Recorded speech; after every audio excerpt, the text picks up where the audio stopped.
When did someone use your child's disability against them? I woke up at 2 a.m. to find my autistic son in the kitchen, staring at the locked pantry. Buddy, what are you doing?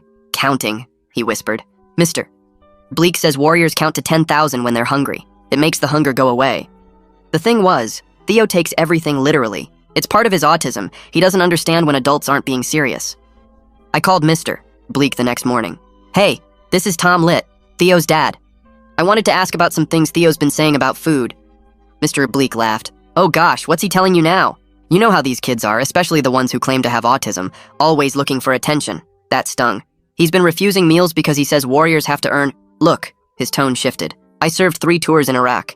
I know the difference between real disabilities and kids who've been coddled. He paused. If Theo can't handle basic mental toughness exercises, maybe he belongs in the special class with the other pretenders. Well, it was easier to doubt myself than believe a teacher would hurt my son, so I just hung up. But Theo kept getting thinner. His lunchbox came home untouched every day. When I asked why, he'd just say, didn't earn it, and go silent. At pickup on Friday, another mom pulled me aside. My daughter says Theo stays in at lunch for advanced training. Mr. Oblique locks the door and covers the window. She swears she heard Theo crying once. The following Tuesday, I got the call. Theo had collapsed during PE. By the time I reached the hospital, he was conscious but hooked up to monitors, his face pale against the white sheets. The ER doctor pulled me aside, her expression grim. Mr. Litt, when we examined Theo, we found something concerning. He's severely malnourished. Has he been eating at home? My stomach dropped. His lunchbox is always empty. He's lost 12 pounds. His blood work shows he hasn't been eating properly for weeks, maybe longer. She studied my face. I was about to answer when Theo, who I thought was sleeping, spoke up. Mr. Bleak says warriors eat only when they earn it. The room went silent. What do you mean, earn it? The social worker asked gently. Theo's eyes stayed closed. If you can't hold your breath for 2 minutes, you didn't earn breakfast. Mr. Oblique says I'm special because I follow the real rules. My hands started shaking. Theo, when was the last time you earned a meal? Tuesday. I held my breath for 2 minutes and 13 seconds. It was Friday. The social worker was writing frantically. Theo, does Mr. Bleak check if you've eaten? Theo's voice was small and shaky. He weighs me every Monday. He said I'm winning. Winning what? The Warrior Challenge.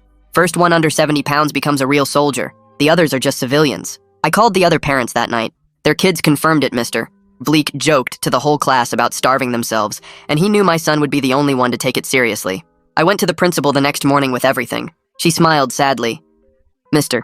Bleak is a veteran. He's unconventional, yes, but the kids love him. Theo is probably just taking things too literally. I'm sure you know how autistic children can be. He's targeting my son specifically because, without proof that Mr. Bleak is directly telling Theo not to eat, my hands are tied. Maybe Theo needs more support than a mainstream classroom can provide. The threat was clear. If I pushed this, they'd kick Theo out for being too autistic for regular school. And with that on his record, no other school would take him. I tried the police. The officer barely glanced at the notebook. A teacher talking about warrior mindset isn't illegal. Has he physically prevented your son from eating? No? Then this is a parenting issue. The next morning, I followed Theo to school and watched through the classroom window. The other kids were eating snacks while Theo sat rigidly at his desk, hands folded. Mr. Oblique walked over and whispered something. Theo nodded, his face glowing with pride. After school, Theo collapsed again, back in the hospital. The doctor was blunt. One more incident and we're calling CPS for medical neglect. But it's his teacher. Then remove him from that teacher's class. I just smiled, because all I needed was a confession from Mr. Bleak, and I knew exactly how to get it. I called my brother Diego, a construction worker who did 2 years for violent self-defense. Remember what Dad used to do to get us to tell the truth? Yeah. I need to know what this teacher is telling my son. Silence. Then, teachers work late on Fridays, right? Alone? On the day, Diego brought zip ties and a baseball bat. For show, he said. People talk faster when they're scared. I didn't care about my job anymore. I didn't care about assault charges. My son was dying, convinced that starvation made him special, and the man who did this was about to explain exactly why. Just remember, Diego said as we walked toward the school, we're not leaving until he tells us everything. The side door was propped open with a brick just like Diego said it would be. My hands were shaking as we pushed through into the dark hallway. The school felt different at night, empty and cold, our footsteps echoing off the walls. Diego walked ahead of me, the bat hanging loose in his right hand. We passed the bulletin boards covered in kids' drawings, the water fountains, the trophy case. Everything looked normal but felt wrong. My heart was beating, so hard I thought it might burst out of my chest. We turned the corner toward Mr. Bleak's classroom at the end of the hall. Light was coming from under his door. Through the little window I could see him sitting at his desk, marking papers under a desk lamp. He had reading glasses on and was making notes with a red pen. Diego reached for the doorknob and turned it slowly. It wasn't locked. We looked at each other one more time. This was it. Diego pushed the door open and we walked in. Mr. Bleak's head snapped up from his papers. His face went from surprised to confused to angry in about 2 seconds. He recognized me right away, and his eyes narrowed when he saw Diego behind me with the bat. "Mr. Lit, you can't be here after hours," he said, trying to sound tough, but his voice cracked a little. His eyes kept going back to the bat in Diego's hand. I pulled out my phone and hit record while Diego moved to stand by the door. My hands were still shaking, but I tried to keep my voice steady. "We need to talk about what you've been doing to my son." Mr.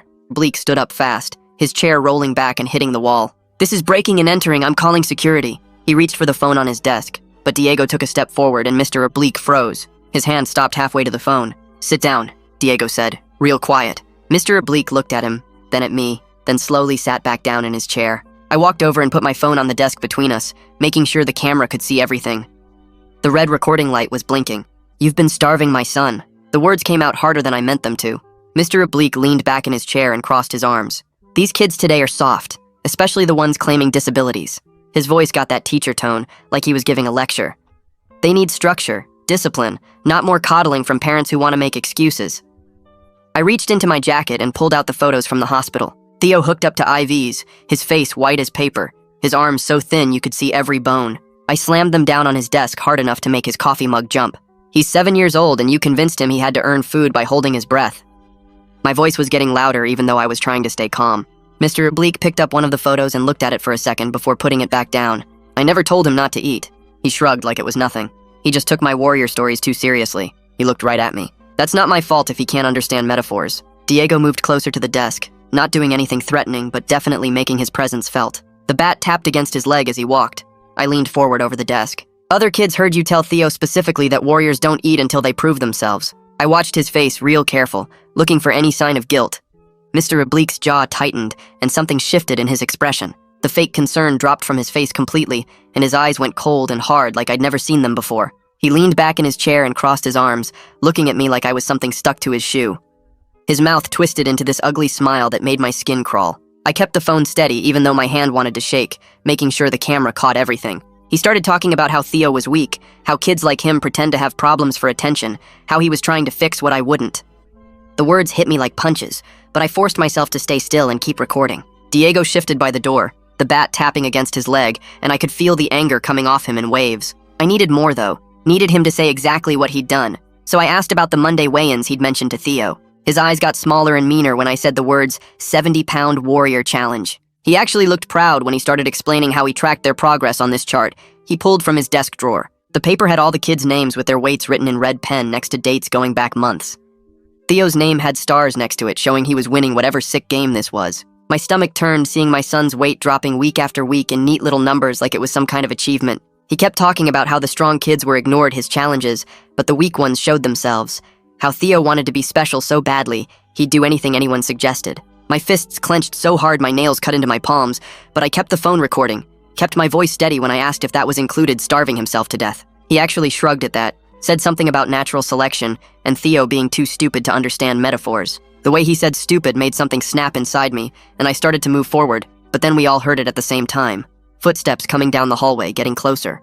Diego looked out the door window quick and held up 2 fingers, mouthing that someone was coming. We all froze, me still holding the phone, Diego gripping the bat, Mr. Bleak sitting there with that weight chart still on his desk. The footsteps stopped right outside, and the door handle turned. Benjamin Tucker walked in wearing his school resource officer uniform, with his hand already on his gun. His eyes went from Diego with the bat to me with the phone to Mr. Bleak at the desk, and I saw him processing everything real fast.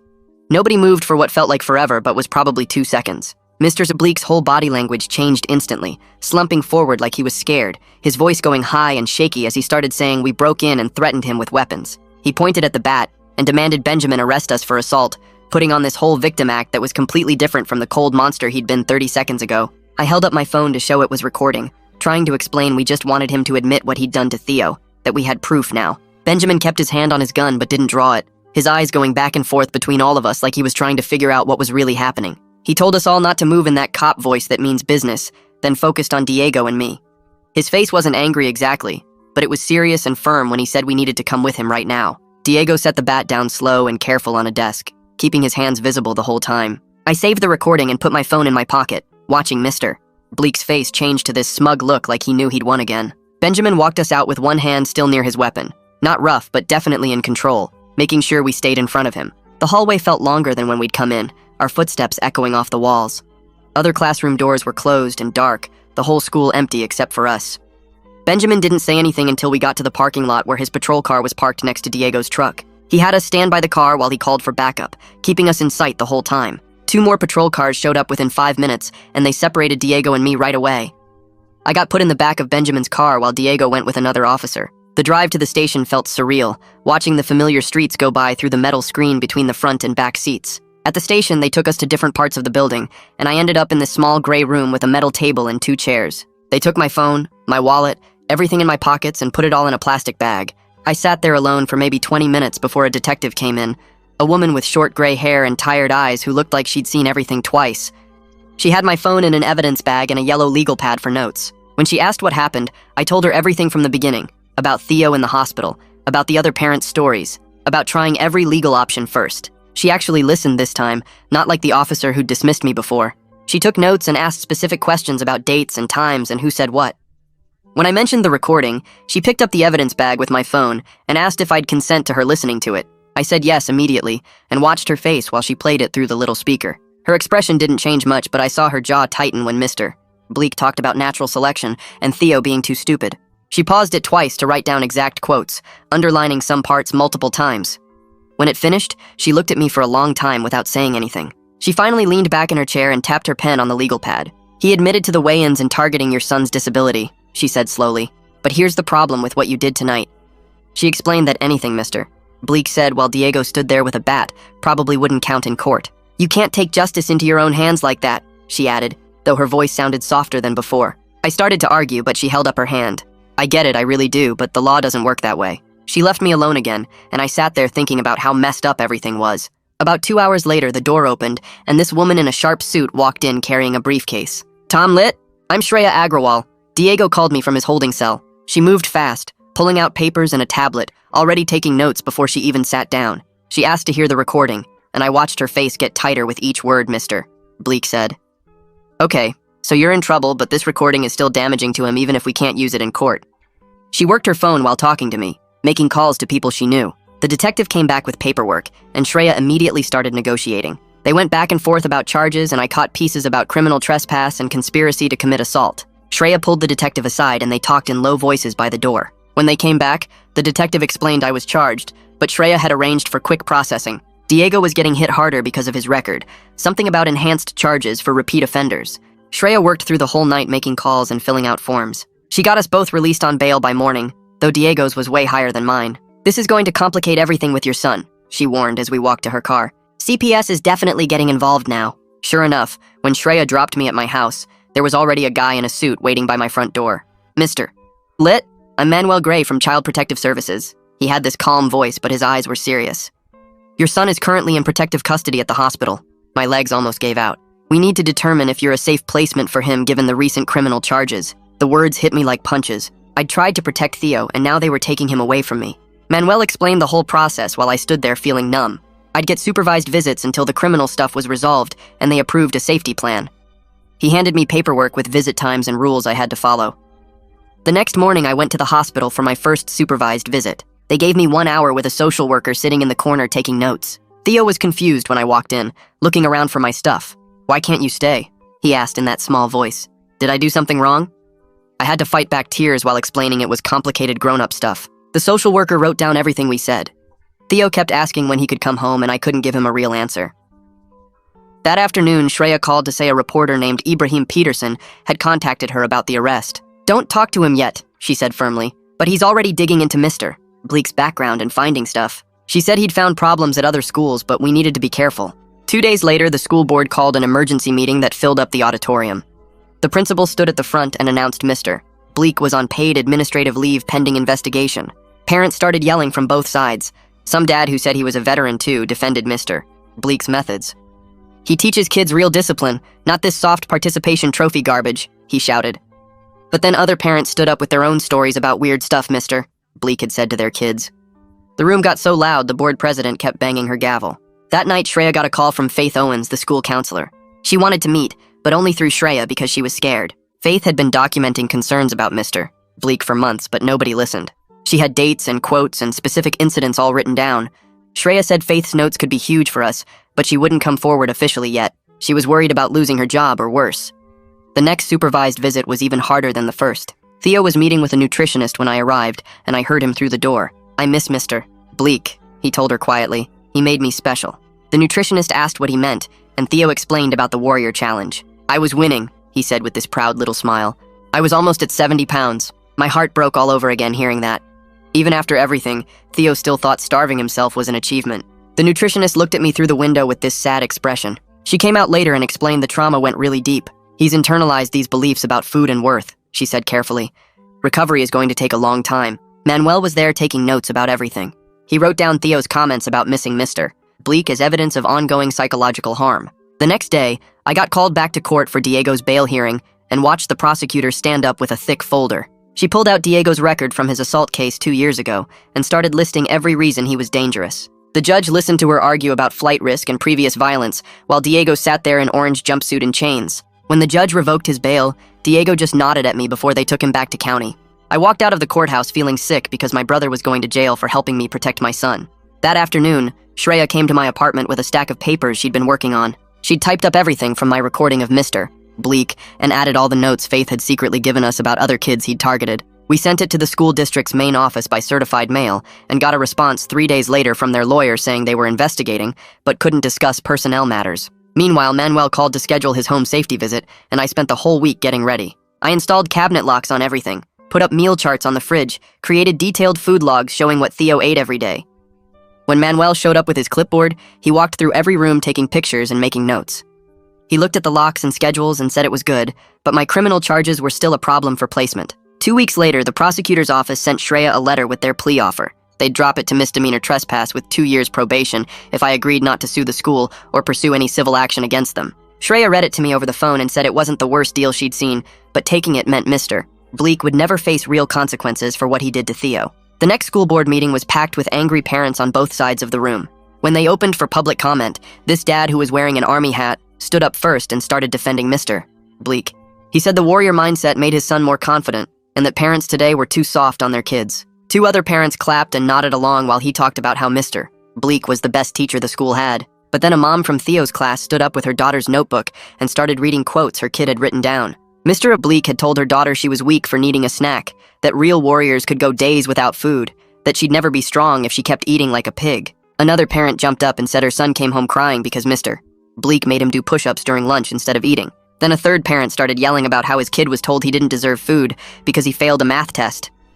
The whole room exploded with people shouting at each other, and the board president kept banging her gavel trying to get control. Security had to escort 2 dads out when they almost started fighting in the aisle. 3 days after that meeting, Ibrahim's article came out in the local paper with the headline about a teacher under investigation for student welfare concerns. He'd found records showing Mr. Bleak was disciplined at his last school for making kids do excessive physical training during class time. The teachers' union rep called the paper the next day, claiming it was a smear campaign against a decorated veteran. But people were already sharing the article all over social media. I was reading the comments online when Theo's therapist called to schedule an emergency session. When I got there, she told me Theo had been having nightmares every night about failing warrior challenges. In his dreams, I stopped loving him because he couldn't hold his breath long enough or couldn't make it to 70 pounds. She said the psychological damage went deeper than she'd initially thought, and recovery could take months or even years of intensive therapy. I sat in my car after that session just shaking with rage at what Mr. Bleak had done to my kid's mind. That's when Faith finally decided to come forward officially after seeing Ibrahim's article. She met with Shreya first to hand over 3 notebooks full of documentation going back 6 months. She had dates, times, specific quotes, names of other kids Mr. Bleak had targeted, especially the ones with learning disabilities or autism. The district's lawyer called Shreya the next day, suddenly very interested in meeting to discuss a possible resolution. A week later, I had to go back to court for Diego's sentencing. The judge gave him 6 months with credit for time served, which meant he'd be out in 4 months if he stayed out of trouble. But his construction company had already fired him, and his girlfriend came up to me crying outside the courthouse. She said she didn't know how she was going to pay rent without Diego's income, and I felt the guilt crushing me even more. I gave her what money I had, but it wasn't nearly enough to make up for what my family cost them. 2 weeks passed before my next supervised visit with Theo at the hospital. The social worker sat in the corner taking notes while I helped him with a puzzle. "Dad, when can I go back to Mr. Bleak's class?" Theo asked without looking up. My chest got tight. "Why do you want to go back?" He kept moving puzzle pieces around. "I'm almost at 70 pounds. I'm winning the warrior challenge." The social worker's pen moved faster across her notepad. I tried to explain that he wouldn't be going back to that class, but Theo just went quiet and wouldn't look at me for the rest of the visit. That same afternoon, a courier showed up at my apartment with legal papers. Mr. Oblique's lawyer was threatening to sue me for defamation if I shared the recording with anyone else. Shreya called me after I forwarded the papers to her. "He's getting desperate, which means we're winning something," she said. The next morning, the district's lawyer contacted Shreya about a meeting. They sat me in a conference room with 3 administrators who pushed papers across the table. The district would transfer Theo to a different school with a full-time aide and counseling services. They made it clear this wasn't an admission of guilt, just acknowledgement that keeping Theo near Mr. Oblique would be harmful. I signed everything they put in front of me. Meanwhile, the prosecutor kept pushing for jail time on my trespassing charge. Shreya spent 3 days negotiating and finally got it down to just probation with community service. The judge made me stand while he lectured about taking the law into my own hands. I nodded and apologized and accepted the plea deal because avoiding jail meant I could focus on getting Theo back. Manuel scheduled another meeting after I finished the court-ordered parenting class about trauma-informed care. He reviewed my completion certificate and the instructor's positive report. "I'm approving unsupervised visits starting this weekend," he said. Having Theo home for a full day felt like breathing again after being underwater for months. We ate pizza and watched cartoons, and I didn't mention Mr. Oblique once.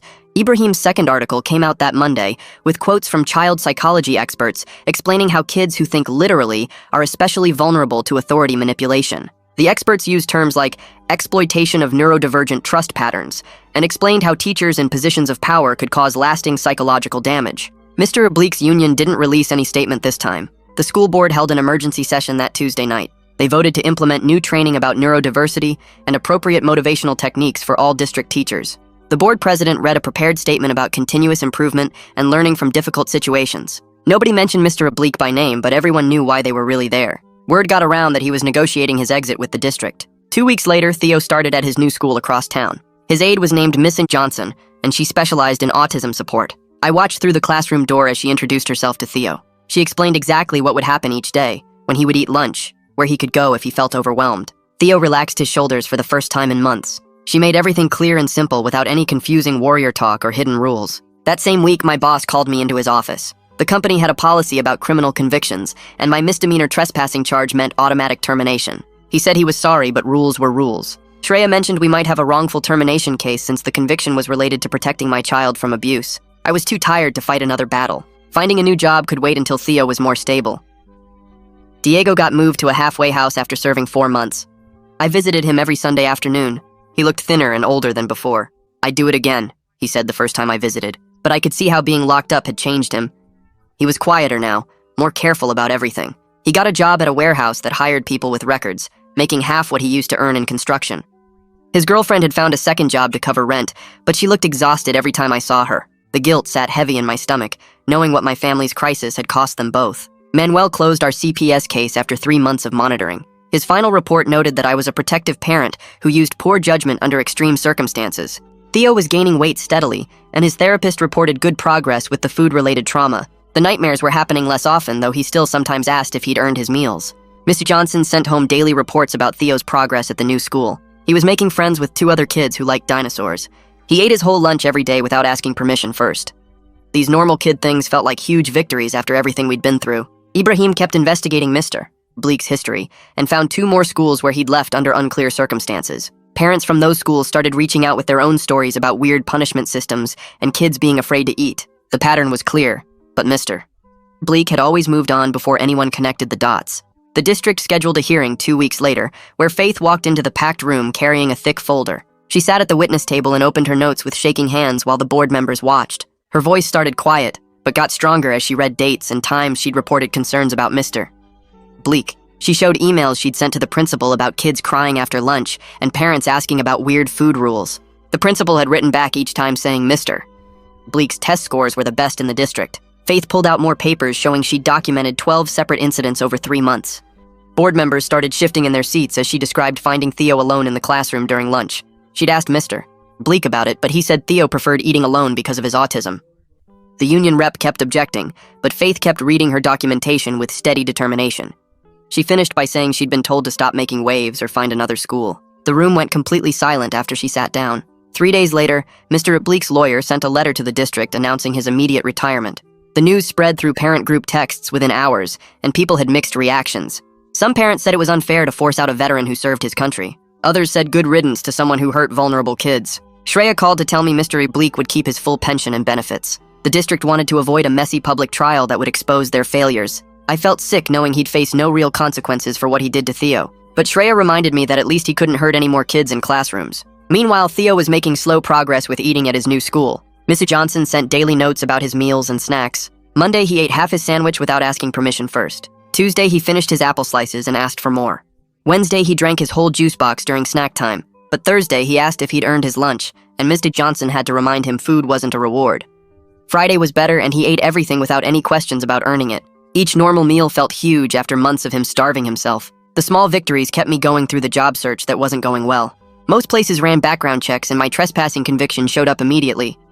I finally got hired as a night security guard at a warehouse 40 minutes away. The pay was terrible compared to my old job, but the hours worked for Theo's schedule. I could sleep while he was at the school and be home when he got back. Diego's girlfriend Maria started helping with pickup when I had to sleep before my shift. She never complained, even though I knew money was tight with Diego still locked up. The district's lawyer called Shreya about settling our civil claim in early March. They offered enough to cover Theo's medical bills and 2 years of therapy. The settlement included standard language about admitting no wrongdoing or liability. Shreya pushed for more, and they added another year of therapy coverage. We signed the papers in a conference room while lawyers shuffled documents around. Nobody mentioned Mr. Bleak's name or what he'd done to my son. The check arrived 2 weeks later, and I immediately set up Theo's therapy fund. 6 months after that Friday night confrontation, Ibrahim published his final article about the case. He'd interviewed experts about institutional failures and protecting vulnerable students. The article mentioned that Mr. Bleak declined all requests for comment about the allegations, but the former principal admitted in a careful statement that mistakes were made. She said the district had learned valuable lessons about oversight and student safety. Ibrahim included statistics about how many teachers with concerning histories simply moved districts. The article went viral and got picked up by bigger news outlets. People argued in the comments about whether Mr. Bleak was a villain or victim. Manuel scheduled our final CPS meeting for a Tuesday morning in April. He reviewed all the documentation from Theo's doctors and therapists over the past months. Theo was gaining weight steadily, and his blood work looked normal again. The therapist's reports showed he was making good progress with food-related anxiety. Manuel typed up his final report while I sat there watching nervously. He read it out loud when he finished, noting I was a protective parent who used poor judgment. The report said my actions came from desperation to protect my child from ongoing abuse. It wasn't exactly a glowing review, but it meant no more supervision or monitoring. I signed the paperwork closing the case and walked out feeling lighter than I had in months. That same week, Missy Johnson sent home a note that made me cry happy tears. Theo had eaten his entire lunch without any prompting or questions about earning it. Even better, he'd noticed another kid struggling with math and offered to help. She said he was patient and kind, explaining the problem in different ways until the other kid understood. These normal childhood moments felt incredible after everything we'd been through together. Diego got released to a halfway house after serving 4 months of his sentence. I visited him that first Sunday, and he looked older and thinner than before.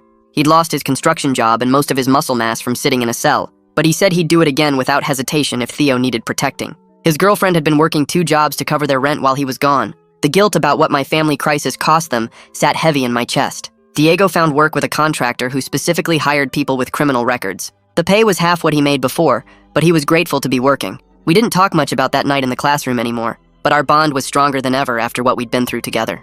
At Theo's therapy session the following week, something beautiful happened that showed real progress. He drew a picture of our family that included Diego standing next to us. When the therapist asked about it, Theo said Diego was his protector who kept him safe. He told her he wasn't scared anymore because he knew we'd always protect him. The therapist pulled me aside after to say Theo was making remarkable progress with his trauma. She warned that the road ahead would still be long with setbacks along the way. But seeing Theo trust again and feel safe made every sacrifice worth it completely. 3 weeks later, I was picking up groceries when I spotted her near the frozen foods section. The mom who'd first told me about the locked door training sessions was loading ice cream into her cart. She saw me and walked over immediately, leaving her cart behind. Her hand touched my arm, and she said thanks for doing what the rest of us were too scared to do. The relief on her face made my chest feel lighter than it had in months. She told me her daughter was eating lunch normally now and wasn't afraid of teachers anymore. We stood there for a minute just nodding at each other before she went back to her shopping. The next morning, I got an email from the school district about their new reporting system. Any concerns about student welfare would go straight to the district office now, instead of stopping at principals.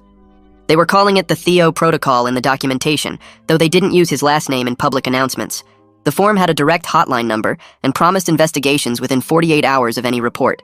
I printed it out and stuck it on my fridge where I could see it every day. Ibrahim called me that afternoon with news that made my stomach turn. He'd been tracking Mr.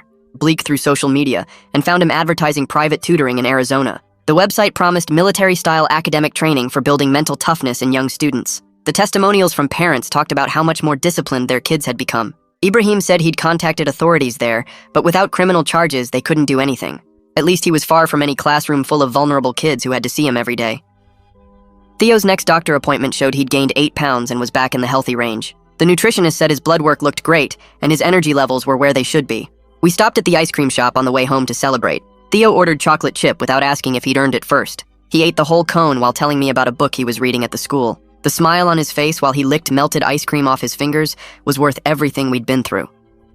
Summer passed with swimming lessons and library visits and normal kid stuff. Fall came and Theo started 3rd grade in his new school with the same aide from last year. Missy Johnson sent home a note after the first week saying he was reading 2 levels above grade. He'd made friends with 3 kids who invited him to sit with them at lunch. She said he barely needed her help anymore except when the cafeteria got too loud. The resource teacher mentioned Theo was helping other kids with their reading during free time. By October, he was going to birthday parties and having playdates without any issues. Diego got out of the halfway house just before Thanksgiving and came to dinner at our place. We decided to take Theo camping the next weekend to a spot we'd gone as kids. Diego borrowed a tent and sleeping bags from his new boss at the construction company. We drove 3 hours to the mountains and set up camp near a creek. That first night, Theo lay between us in the tent, counting stars through the mesh window. He counted to 100, then started laughing about losing track and having to start over. The sound of his real laugh echoing off the trees fixed something broken inside me. Diego reached over and ruffled Theo's hair, and we all just laid there listening to the creek. The next morning, Theo helped us make pancakes on the camp stove without mentioning earning them once. We hiked to a waterfall and skipped rocks and acted like a normal family on a normal trip. On the drive home, Theo fell asleep against Diego's shoulder in the back seat. I watched them in the mirror and felt grateful for my brother who gave up so much to protect my son. 6 months later at Theo's annual review, the whole team recommended transitioning him to general education full-time. The special education director said he'd only need check-ins when things got overwhelming, but no dedicated aid. The principal promised they'd learned from past mistakes and would protect him properly this time. She handed me her personal cell number and said to call if anything seemed wrong. The psychologist said Theo had made remarkable progress processing his trauma through therapy. His teacher showed me writing samples where his creativity was really starting to shine through. Everyone agreed he was ready for this next step, with just minimal support services in place. That night after dinner, Theo asked me something that stopped me cold. He wanted to know if Mr. Bleak was a bad person or just confused about helping. I sat down next to him on his bed and thought about how to answer honestly. I told him sometimes people who think they're helping do harmful things instead of good things. He nodded slowly and said he understood that Mr.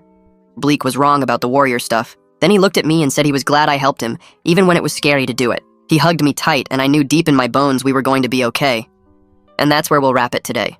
I hope this story gave you something warm to carry with you, even just a little spark. Thanks for being here. It really does mean a lot. Subscribe if you'd like to keep sharing these good moments together.